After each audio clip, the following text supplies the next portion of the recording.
आज हम एक ऐसे शख्स के सफर को समझने वाले हैं जिन्होंने इतिहास की धारा को ही मोड़ दिया। जी हाँ, हम बात कर रहे हैं डॉक्टर बी.आर. अम्बेडकर की। ये जो घोषणा है ना, ये सिर्फ कुछ शब्द नहीं है। ये 20वीं सदी की सबसे बड़ी और सबसे साहसी कहानियों में से एक का सार है। जरा सोचिए, भीमराव रामजी आम्बेडकर ने एक आधुनिक भारत की नींव रखी, करोड़ों लोगों के लिए न्याय और बराबरी के उसूलों को कानून की शक्ल दी।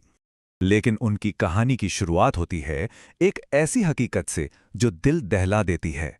उनका जन्म एक ऐसे समाज में हुआ जहां उन्हें सबसे निचले पायदान पर रखा गया, उन्हें अपवित्र माना जाता था। वही समाज जिसे वो एक दिन बदलने वाले थे। तो सवाल ये उठता है कि ये कैसे मुमकिन हुआ?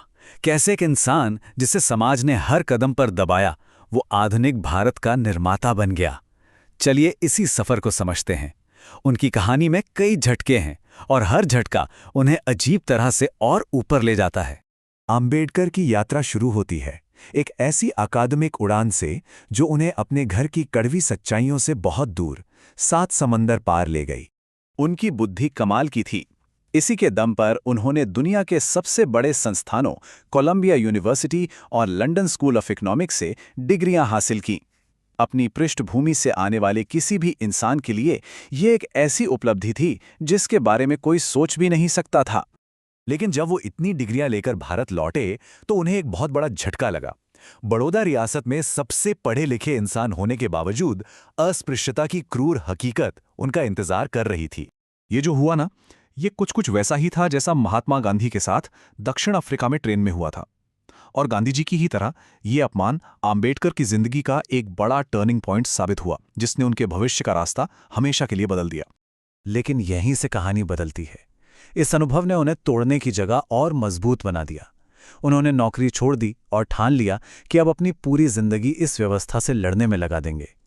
पैसे बचाकर वो वापस लंदन गए और डिग्रियां हासिल कीं, ताकि अपनी बुद्धि को ही अन्याय के खिलाफ सबसे बड़ा हथियार बना सके। अब उनका संघर्ष उन्हें एक ऐसे मोड़ पर ले आता है जहां उनका सामना भारत के सबसे बड़े नेता से होता है। ये एक ऐसा टकराव था जो भारत के भविष्य को लेकर दो बिल्कुल अलग नजरियों को सामने लाने वाला था। देखिए, यहां दो बहुत बड़े विचार टकरा रहे थे। अंबेडकर एक राजनीतिक हल चाहते थे, जबकि गांधी एक आध्यात्मिक। नतीजा, एक ऐसा गतिरोध जिसे तोड़ना लगभग नामुमकिन था।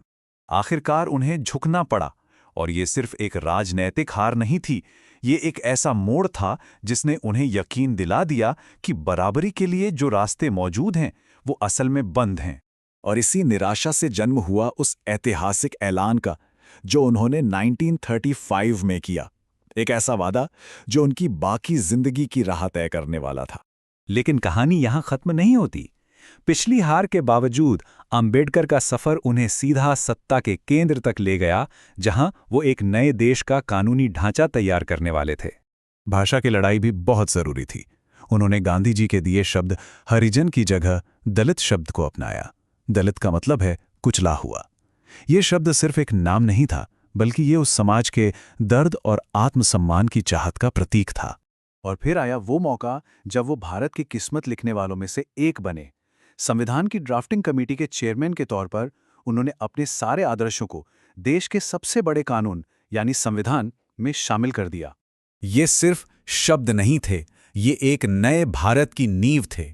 और ध्यान दीजिए, उन्होंने न्याय को स्वतंत्रता और समानता से भी पहले रखा। मगर इतना सब कुछ करने के बाद भी एक आखिरी राजनीतिक झटका लगना बाकी था। एक ऐसा झटका जो ये साबित करने वाला था कि सिर्फ कानून बना देने से समाज का दिल नहीं बदलता। कानून मंत्री के तौर पर वो एक बहुत जरूरी बिल लेकर आए, हिंदू कोड बिल। पर समाज का कट्टर विरोध इतना ज्यादा था कि वो पास नहीं हो सका। ये एक सीधी सी बात दिखाता था कि समाज की गहरी जड़ें संविधान के निर्माता के खिलाफ भी खड़ी हो सकती हैं। इस नाकामी के बाद उन्होंने कैबिनेट से इस्तीफा दे दिया, और यहीं से शुरू हुआ उनका आखिरी और सबसे बड़ा क्रांतिकारी कदम, अपने 1935 के वादे को पूरा करना। अक्टूबर 1956 में आम्बेडकर ने बौद्ध धर्म अपना लिया। और वो अकेले नहीं थे, उनके साथ थे करीब 5 लाख लोग, जिन्होंने एक ही दिन, एक ही साथ धर्मांतरण किया। समझिए, ये सिर्फ धर्म बदलना नहीं था, ये एक तरह से उस पूरी सामाजिक व्यवस्था को पूरी तरह से खारिज करना था जो जाति पर आधारित है। उन्होंने बौद्ध धर्म को भी एक नया नजरिया दिया, ये कहते हुए कि असली दुख इंसान के कर्म नहीं बल्कि समाज की बनाई हुई गैर बराबरी है। तो इस असाधारण जीवन का, जो इस धर्मांतरण के बस 6 हफ्ते बाद खत्म हो गया, आखिर मतलब क्या था? जिस तरह उन्होंने हर मुश्किल को पार किया, उसे देखकर ऐसा लग सकता है कि शायद उनका लक्ष्य एक सुपरमैन या महामानव बनना था। लेकिन नहीं, उनकी लड़ाई इससे कहीं ज्यादा बुनियादी थी।